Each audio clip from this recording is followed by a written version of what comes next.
बिस्मिल्लाहिर्रहमानिर्रहीम। अस्सलामुअलैकुम। आज मैं आपके साथ शेयर करूंगी सोहबत की किस्में। सोहबत का इंसानी जिंदगी पर गहरा असर पड़ता है।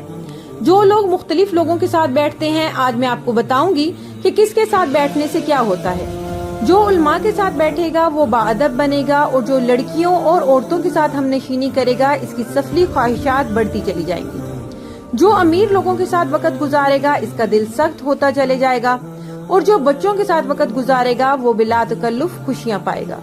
जो दीन के नाफरमानों के साथ बैठेगा, इसका गम और गुस्सा बढ़ जाएगा, और जो सालिया नेक लोगों के साथ मुजालिसत करेगा, इसमें खुदा खौफी बढ़ जाएगी, और जो फुकहा दीन के साथ बैठेगा, इसकी कदर कीमत बढ़ जाएगी। इसीलिए कि रसूल पाक सल्लल्लाहु अलैहि वसल्लम का इरशाद पाक है, आदमी अपने दोस्त का हम ख्याल लो हम जोली होता है। इसलिए इसे सोच लेना चाहिए कि वो कैसे दोस्त बना रहा है। जैसे हमारे दोस्त होंगे वैसे हमारे अफ़आल होंगे। हमें पता ही नहीं चलेगा, हम लोग अनजाने में अपने दोस्त के नक्शे कदम पर चल रहे होते हैं। लिहाजा दोस्तों का इंतखाब सोच समझ कर कीजिए। ऐसे दोस्त बनाए जो आपकी दुनिया और आखिरत संवारने में मददगार साबित हो। वीडियो पसंद आए तो प्लीज चैनल को लाइक कर दें और बेल नोटिफिकेशन को ऑल पे कर दें। सब्सक्राइब करना ना भूलें। वीडियो को शेयर कर दें। जज़ाकिल्लाह।